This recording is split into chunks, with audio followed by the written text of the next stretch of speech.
chance, take the risk, because what's the worst case scenario? Never stop learning, whether you're at a professional level or whether you are at a beginner level. There's somebody out there that thinks you're the best photographer they've ever met. Yeah. You know? Yes. That's how this all Yes. started. Goddamn Purple Monster, sugar-free, mind you. Being that mindset of... My personal things that I will always tell people is, do this shit. I'm tired.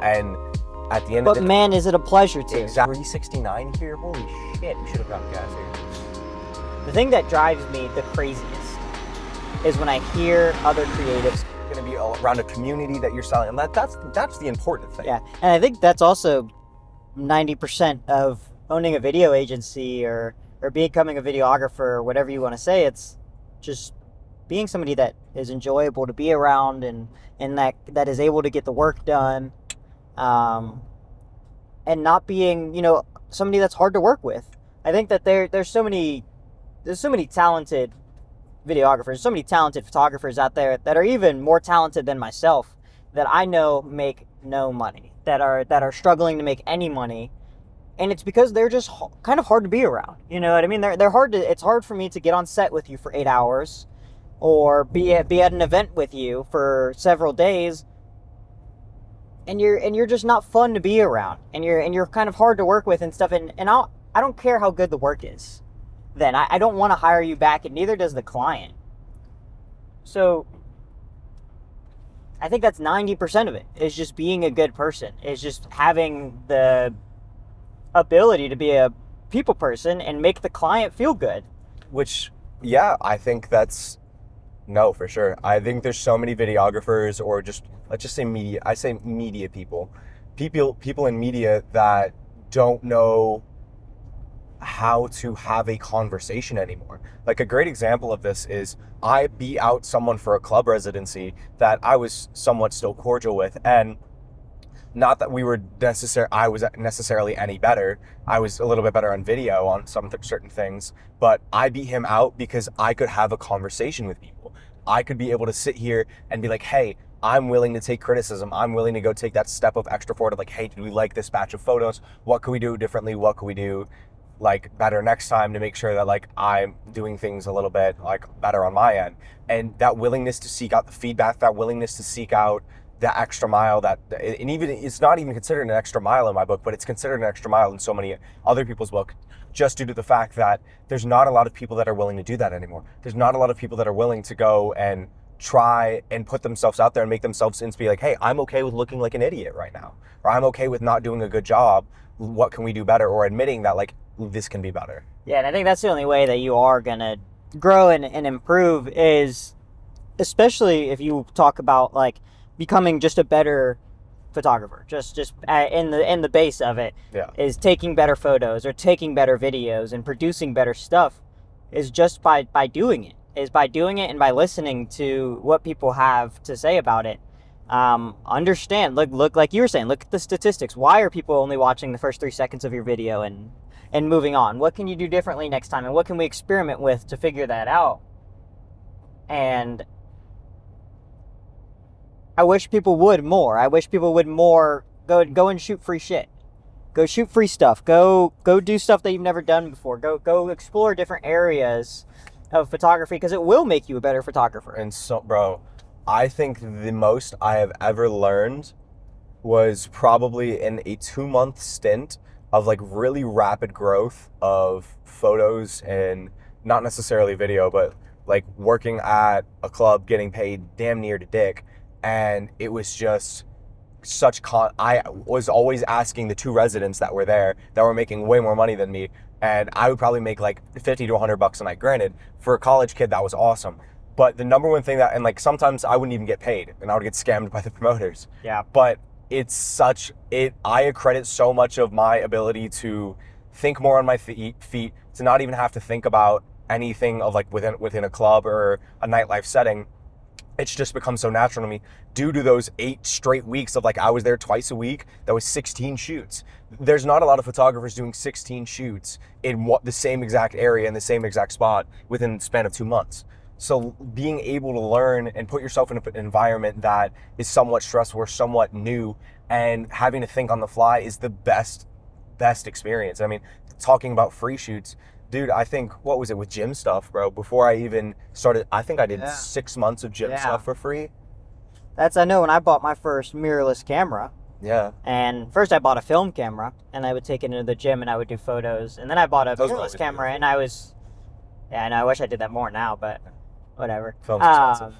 Yeah, it is. But then I bought a mirrorless camera, like a little Fujifilm APS-C, and I would just take it into the gym, and I would just film videos for it. I'd film people's lifts, and I would take photos and stuff, and I would just send them to people for months. And then I finally got my first powerlifting meet, and like somebody allowed me to come out, and Lance Brimage at Zero Dark 30, he allowed me to come out and just take photos at one of the meet just for free. And I did, and I drove all the way out there. I drove like an hour just to go and work for free, because I truly loved and was passionate about taking photos, and I still am. And I think if you're missing that passion and you're missing that ability to want to go and do new things, it reflects on your work. It absolutely reflects on your work. Like I tell people all the time, if you have the time, and I think that 99% of people do, you should be doing some kind of spec project every month.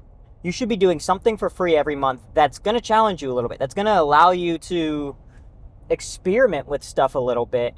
Go and shoot something that you've never shot before. Go shoot something that you're passionate about. And don't let anyone tell you how to do it. Go out there and be the creative director. Shoot it exactly how you want to shoot it. Put together the video exactly how you want to put it together, because that's going to be your bread and butter right there. That's going to be your art. And take criticism from it and learn from it, because that's bro, the number one thing in the creative process that I wish people did a little bit more was seek out criticism. Seek out, like, the number one thing that, like, if I take a week to do a video and I send it off to the client and they're like, awesome, great, and I'm like, cool, can we do anything better? Is like usually like where my immediate reaction. Now I'm just happy that, like, all right, great, they love it, awesome. But gas 369 here, holy shit, we should have gotten gas here. Like I think that you have to just keep pushing yourself, and I always love those videos that are like the pros and cons of being a photographer, and it's like the cons, it takes time to get better, and then it's like pros, like the time is going to pass anyways. Exactly. And it's like when I started taking photos when I was 17, some 5 or 6 years ago, like, no, I was objectively not good at taking photos. But that should never, just because you're objectively bad at something doesn't mean you should stop doing that thing. Like, just because you go to the gym and you're weak doesn't mean you should stop, because that's why you're there. You don't go to the gym because you're strong. You go to the gym to get stronger. Like, you shouldn't be going and taking these free shoots with the expectation that you are just such a good photographer that, you're doing them a favor by coming out here and shooting for free. No, you're doing this to practice. You're doing this to get better. You're trying to put the reps in. Even,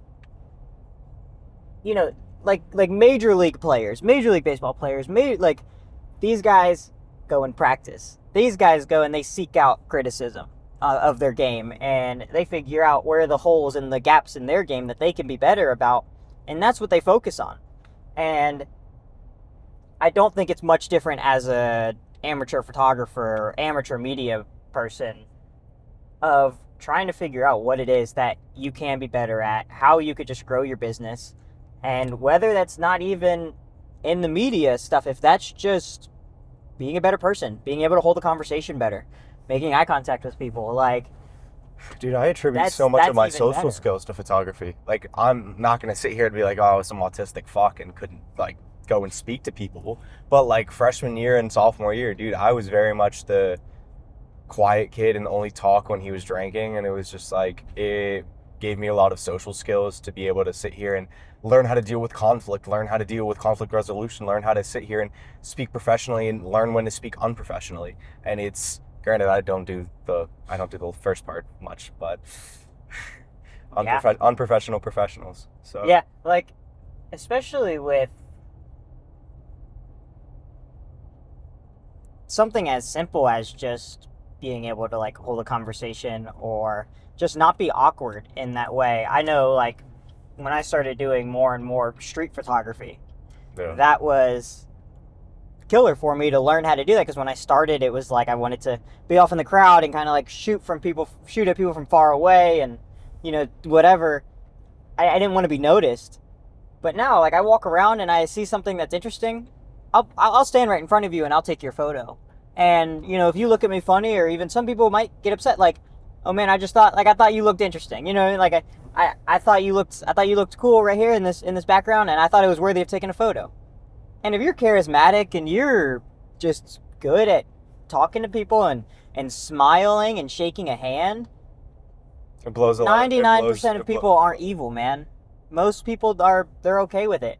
And I think that's helped me with learning, just when you meet a business owner out in public, you know what I mean? You're at a coffee shop and you're just hanging out, and you meet somebody that owns a business or that needs, possibly could use your media skills, and you're able to just strike up a conversation with them like that. That's going to take you light years, so much further than having the best work in the city and being the best video guy in the city, especially if you're just an asshole or if you just can't talk to people. I think the funniest thing I can ever say, of like piggybacking off that point, there was an amazing photographer. I went and shot a music festival, a country-based one in last November, and there was, I'm not going to name drop, but there was a photographer there that came into, because the festival was a little bit, not of a mess, but it was just like the stuff got compressed. So we were with the video team and with the photo team, all crammed in one little RV. Yeah. So like super tight conditions, but like we all made it work. And like all the video guys, if they ever see this, they were super dope. Like love them all. They were super nice to me. But the one issue that we had was one of the guys on the photo team was just very, very, very in everyone's face. I'm the best, ego up to here, hella loud. And it's gonna make, one, people uncomfortable, but two, it's gonna leave a bad taste in their mouth of like, yeah, because sometimes even if they don't remember your name, like, oh yeah, like I worked with that kid at this festival, he was super cool. The only one thing that people are gonna like stick out to is it's gonna be like the one asshole, the dude that wanted to run his mouth the loudest. You don't have to sit here and talk about, oh, I'm the best. Like, let your work showcase that. Allow yourself to, one, humble yourself before God, but two, humble yourself before everyone else, because everyone in that room knows what the hell they're doing. These other creatives in front of you. Like let's not act like we're not all sitting in the same room together for a reason, shooting the same event. Yeah. You know what I mean? Even if it is like, and then maybe there is something to be said like, oh, I've been doing this 5 years longer than you. Like, hey man, we're sitting right across from each other. Like, we're both working at the same event, working for the same promoter right now. And there's never any reason to be nasty, especially towards other media people. Like I always say, within my own company, like if I meet someone that runs even another company that does the same type of work as we do, I have no competition with you.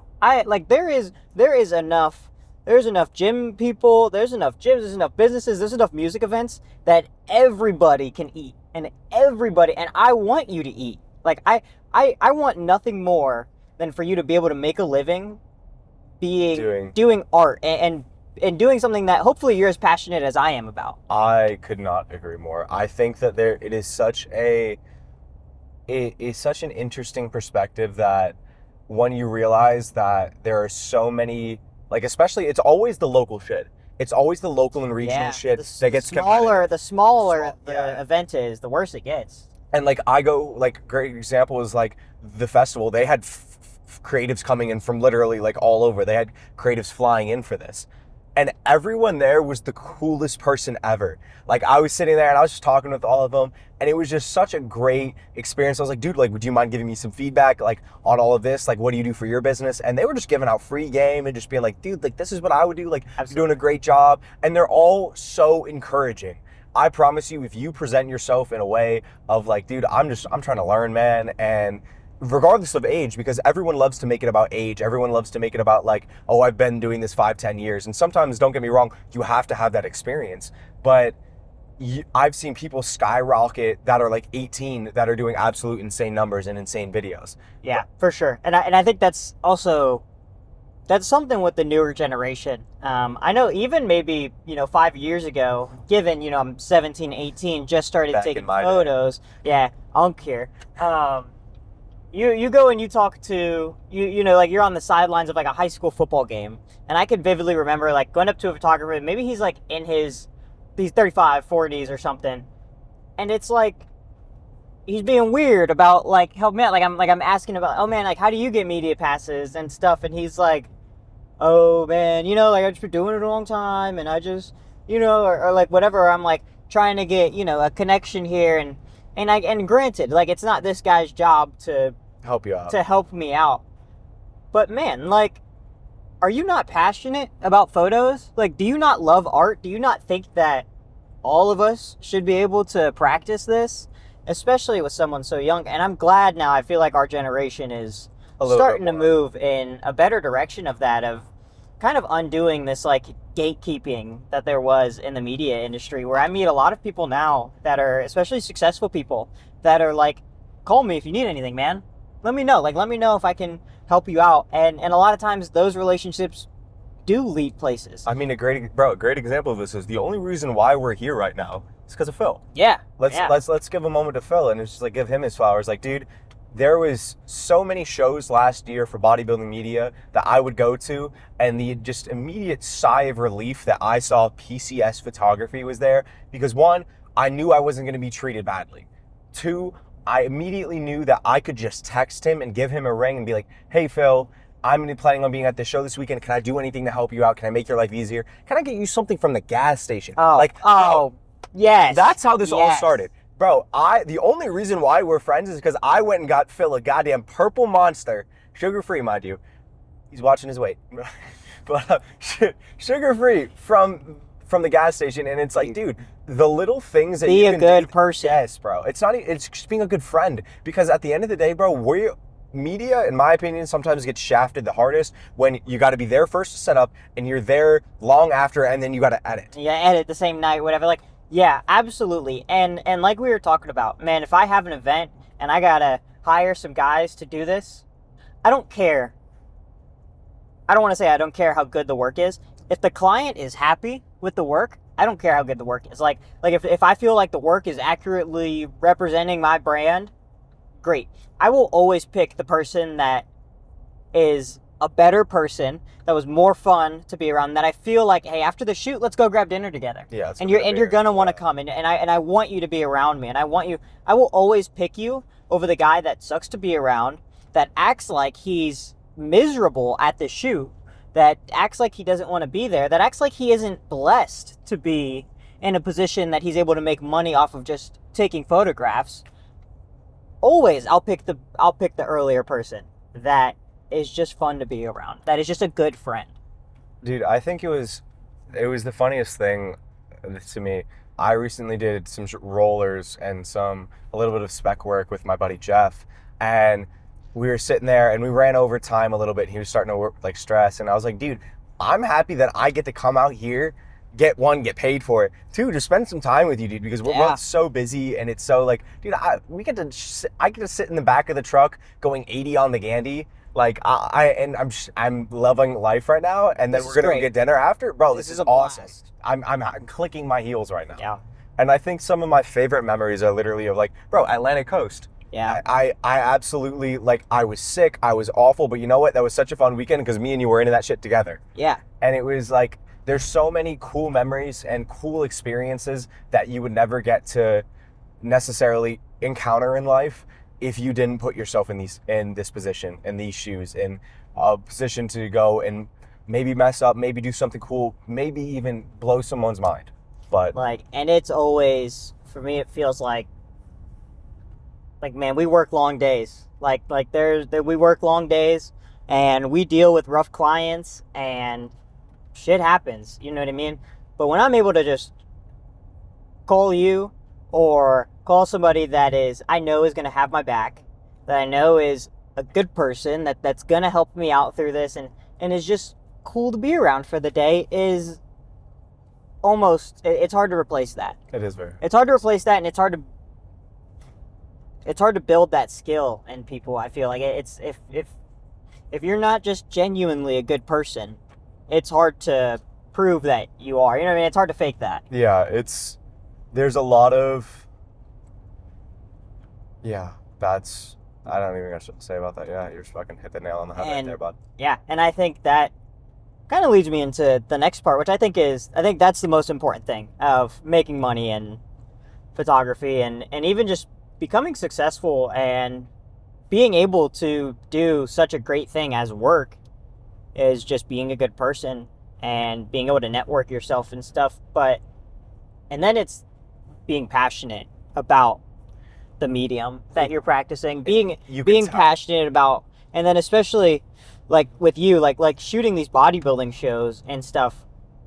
If you're not passionate about bodybuilding and you've never experienced some of this stuff, it's hard to capture that. It's hard to encompass the. There was a photo I took about a month ago at the Mel show, and the only reason I knew that this photo was going to be available is because, one, I knew the athlete, but two, all the athletes do it. I've been around enough bodybuilding shows. Is he sat there and he was praying to himself on the side of the stage right before he went and got on into this individual right before finals, and it was such a cool moment because everything else in my opinion, like if I had to put myself in his shoes, bro, everything is quiet. The only thing that I'm hearing right now is my own heartbeat and like I'm praying. And those kind of romantic moments that you could sit here and just visualize your breathing and slowly slow down. Like you've been working for 20 weeks for this. It's like, dude, why wouldn't you love that? What isn't romantic about You're able to like put yourself in their shoes and understand that this, as small as maybe this bodybuilding show is, or as, maybe we're not stepping on the Olympia stage, this has a massive impact on this person's life. This is something that they are hugely passionate about, that they have gone through the struggle, and they have experienced this hardship to prep for this show and get ready for it. And if you have never experienced that or been around that, it's hard to capture that. And I think that is just, it is so immensely important to be passionate, be passionate, and be obsessed with the photography. Be obsessed with the video. Whatever medium it is. Yeah. How can you provoke more emotion through your work? It's emotion over everything. Sorry. Yeah. No, and I think it is. And it's, how can you just continue to grow in that? How can you just continue to be, I don't even want to say become a better photographer, but just make your work better. How can you become a better creative that provokes more of a feeling instead of an image? That's something that I think encompasses it all. What are you striving to do as a creative that maybe you're a beginner, maybe you're intermediate, maybe you've been doing this for years, but the things that people have been doing for years, they continue to push the envelope, because at the end of the day, we are in a game that is always adapting, always changing. There's always going to be the best new camera. There's always going to be some hot new kid on the block. And what we do, and we cannot say complacent, is the number one thing that I think you can tell yourself as a photographer and as someone that is trying to grow. Because you look at, let's talk about with the emotional aspect of it. When we're sitting here, it's like, okay, what can I do that captures something in a different way? Because there's so many times that I see people that go and just take gym photos. But then there's sometimes that I see people that go and create some absolute cinema or masterclass or just something that's different and unique, because anyone, and like, excuse my language, but any fucking idiot can sit here and press auto with the camera. It's really not that hard. If you've got $3,000 to $5,000 lying around, you can sit here and you can get a pretty professional setup. You can copy and paste your presets. You can do all that. I love this, like I love talking to these old photographers, and I love shooting film. These guys, that when they were shooting film, they would go and they would spend hours crafting the image, knowing that there was no Photoshop. They knew that they had to shoot exactly how they wanted to post, pretty much. And they would spend hours in post-processing and developing this film, trying to make it as perfect as they could. And that's lost now. A lot of times that's gone, and you can't fake the passion. Just like how I was saying, you can't fake being a good person and just being a friend to somebody. You cannot fake the passion that you have of this media, of whatever medium of art that you're doing. I think that as a photo, video, even as like, if you're a painter or you're a sculptor or something, if you're a musician, you have to be passionate about that. So There's a really great Conor McGregor likes to quote it, and it was like, "I've lost my who is it? Salvador Dali or something?" It was like, "I lost my mind in this game." Yeah. You know the quote I'm talking about? Yeah, yeah. Yeah. And it was a really great quote for just due to the fact that sometimes people don't really understand the depths and the gravity that you have to go to, that you have to, not to sound all like cringy and corny, but like sacrifice to get to the level that you want to actually achieve at. Like, there's so many times that I've sat here and edited till 3 a.m. There's so many times that I've sat here and be like, dude, I don't want to fucking do this shit. I'm tired. And at the end of But the man, is it a pleasure to? Exactly. But man, do I have the Finish my opportunity sentence. to? Yes. Like, this sucks. I've been up for 12 hours. I'm cooking right now, Yeah. and I love what I do, That and is I am so blessed that I have the opportunity to make money off of art and taking photographs and creating these visuals and provoking this emotion in people. And I am just lucky that somebody is willing to pay me. Somebody is willing to trust this 21-year-old kid with no education experience, and they're willing to pay me to do this. And it's like, what is the quote of, you can either be upset that the rose bush has thorns, or you can be happy that the rose bush has roses. Like what do you bar. you're, Alright. like what do you I rock you with can yeah, you can be upset that has taken 12 hours to edit, or you can be glad that you've been paid to sit here for 12 hours and edit this video. And it's hard to fake that passion, and it's hard to fake that true just gratitude in it. I had someone ask me a little bit ago, how many shoots do I think I could do before I got burnt out? And my immediate response to that was, dude, I love this shit. I don't get burnt out. Like, don't get me wrong, there needs to be some form of like creative break sometime, and to like let your brain process and to actually optimize your workflow. There's a lot of logic in that argument, don't get me wrong. But in the same kind of way of like, dude, how many, like, I told the dude, I was like, dude, there's never a cap on how much I love this shit. There's never a moment where I sit here and be like, dude, I don't even want to touch my camera right now. Like, No, if I feel burnt out on, like when I was doing, we got to a point there where we were doing like 2 or 3 powerlifting meets a month. Yeah. And it was like, it gets to a point where it's like, man, all these meets are the same and stuff. I don't want to put down my camera. I want to go shoot something else. Yeah. I want to go find Change your another scenery. thing. I need Yep. to go change my scenery. I want to go find something else that I'm able to shoot, because that's gonna help me. And I think that if you look at that and you don't have that type of passion, or you don't feel that way, that's okay. Learn how to But pivot. maybe it's not for you. You know what I mean? Exactly. Maybe this specific thing that you're trying to shoot isn't for you. Maybe there's something that you're more passionate about. Maybe there's a different medium that you should explore, and that's okay. Like, I think that Learning how to pivot, that is a really cool aspect I think a lot of photographers forget, because it's so easy to fall into this pattern of, this is like, your photography becomes your identity. You're like, I am a club photographer, or I am a gym photographer, or I am a modeling, like whatever it may be, whatever creative medium you might fall under. Like, don't get me wrong, that might be your speciality, but that doesn't define who you are. And if you are unable to pivot within yourself as a creative and also just as a individual, then I would really suggest, dude, you just need to take a good hard look at yourself and be like, how do I get to the place that I want to be at? Where's my vision road with this? What can I do that's in my power, that's an actionable step that I can sit here and be like, all right, shit, I'm not happy. What do I do differently? yeah. And I think, and you have to be, especially if you're gonna be put in a position that you can be so blessed to make money as an artist, you have to be obsessed, and you have to be passionate about what it is you're doing. Because like I said, like these days, yeah, like no matter how blessed you are to do it, like, it's still work, and the days are long, and maybe that's the trade-off of, like, you're able to do something so much fun. Like, I mean, yeah, like, I go in these shoots and I genuinely have a blast over here directing and taking photos and videos, and even just covering events and going to weddings or whatever it is. You have to be obsessed with it. You have to be having fun. And you have to just be, like I said, just a good person. And I think those are the only 2, like, necessities. I think there's one more thing. you have to be able, within that obsession, it kind of ties more into that. You have to be able to sit here and take a lot of no's. You have to be able to sit here and be okay with failure. You have to be okay to sit here, and it's a lot of intrinsic process, and there's a very fine line, and I'd like to say it was like you're bouncing on a knife's edge of like over harshness, but also under criticalness. You know what I'm saying?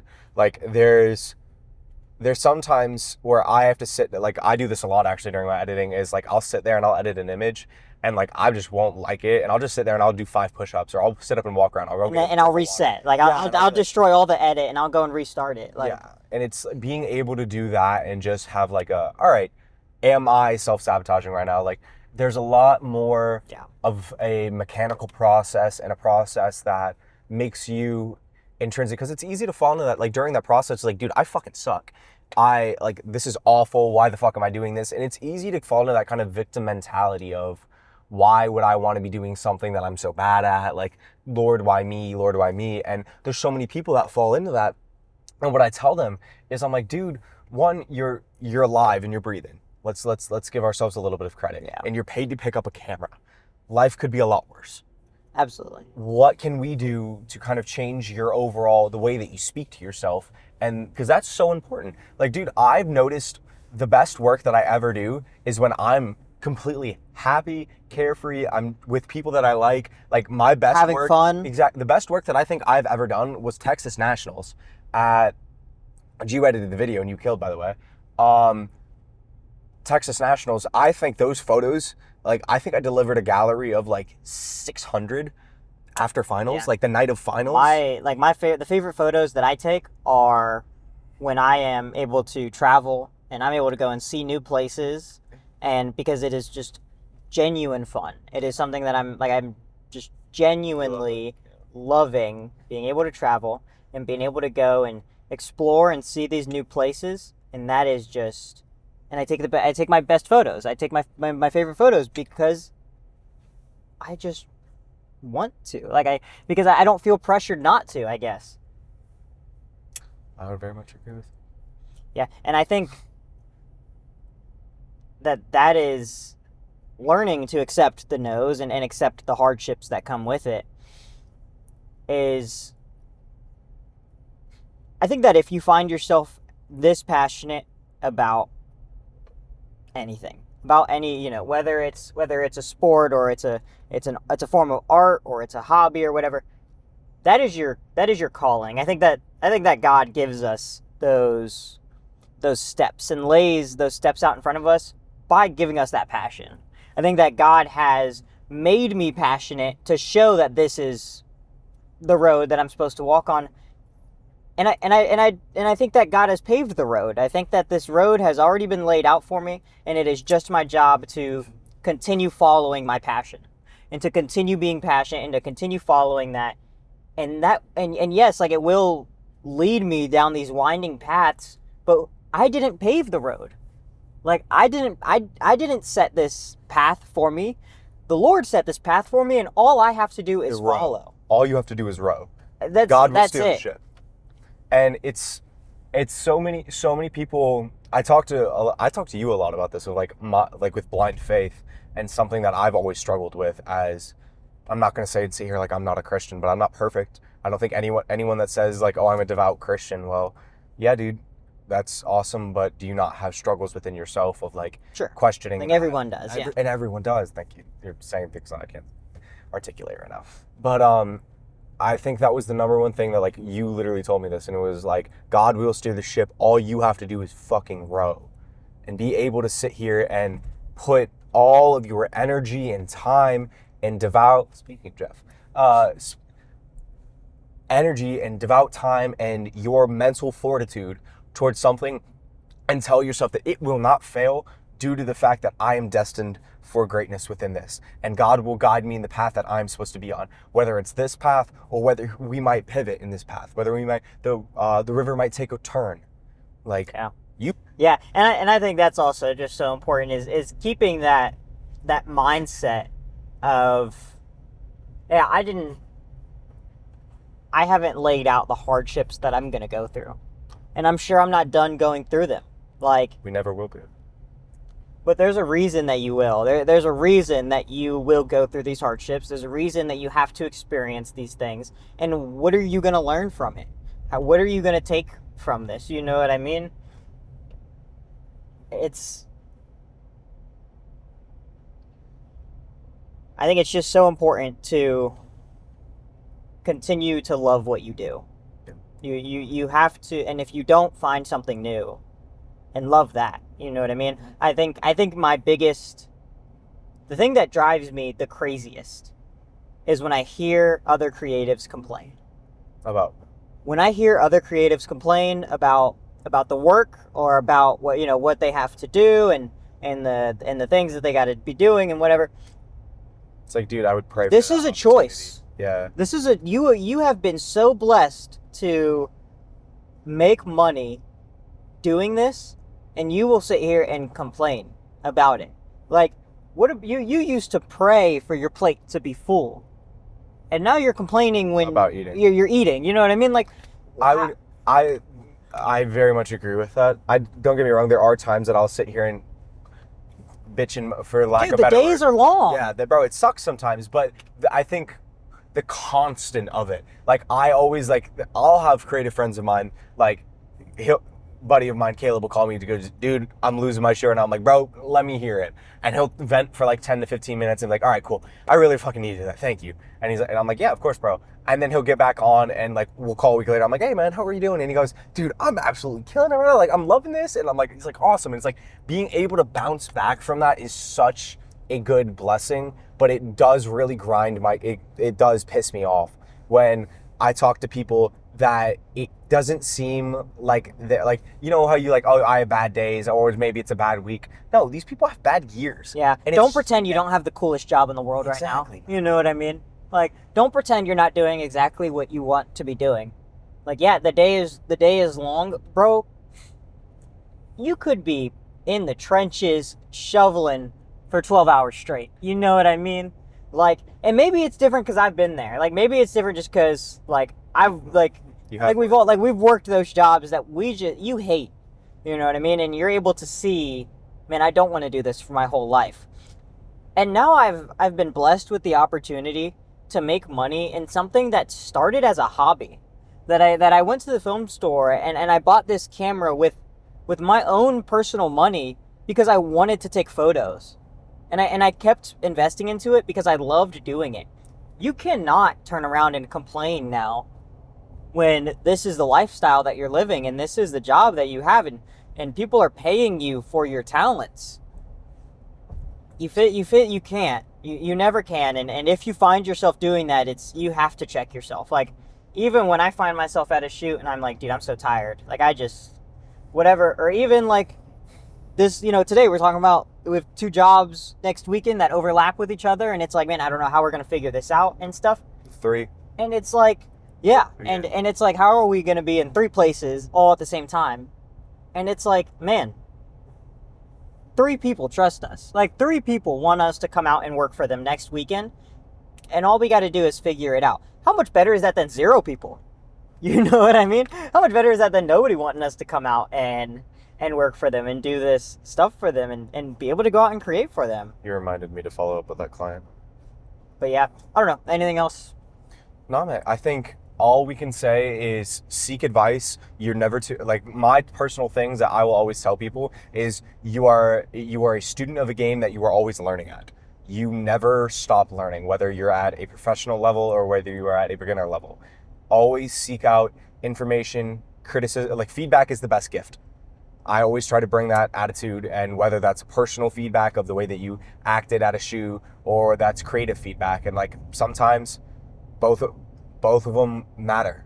Both of them always matter, excuse me. Sometimes one matters more than the other. That's what I was trying to say. But be able to be a student of the game that is a constant learner. Be nice to people and don't poach clients. I think that's the golden rule. Don't be an asshole. Yeah. And just be more simple. This shit is not that hard. Like, there's people out there that like your work. There's no matter how good your work is, no matter how good I think your work is, there's somebody out there that thinks you're the best photographer they've ever met. Yeah. You know what I mean? All you have to do is find that person and figure out how to sell yourself to them. And, you know, not saying that that's just an easy thing to do. It takes time. But man, you will do it if, you know. Stick to it. I have never had anybody that struggles with that has been able to sit there and been like, I tried 100 times. You know what I mean? Yeah, I tried 50 times. I talked to 50 people. It is thousands. Like, I talked to 50 people, and not a single one of them wanted me to come out and do this photo shoot with them, or even wanted to pay me to go and do this photo shoot with them. Like, the only opportunities that will arise are the ones that you build. You know, you're either going to be the guy that's getting pulled behind the wagon by the horse, you're going to be the guy riding the horse. Like, are you gonna let what? Like, are you gonna let life drag you around, or are you gonna control it? I was like, yo, what? Like, you gotta make your own opportunities. For sure. Nobody is coming to save you. No. Nobody is coming to just. You will die alone. Nobody is coming to gift you these grand, you know, opportunities and stuff. And what'd you say yesterday? If you never take your shot, you're gonna die with the loaded mag. Oh yeah. Like, the man that waits for a perfect shot will die with a completely loaded mag. Yeah, like, don't ever be that guy. Clip. Like, empty the fucking clip. Take the chance, take the risk. Because what's the worst case scenario? It doesn't work. It doesn't work. Well, it's already not working. Yeah. Worst case scenario, it doesn't work, and now you know it doesn't work. Worst case scenario, you learn a lesson. Exactly. You always try again. Yeah. Yeah.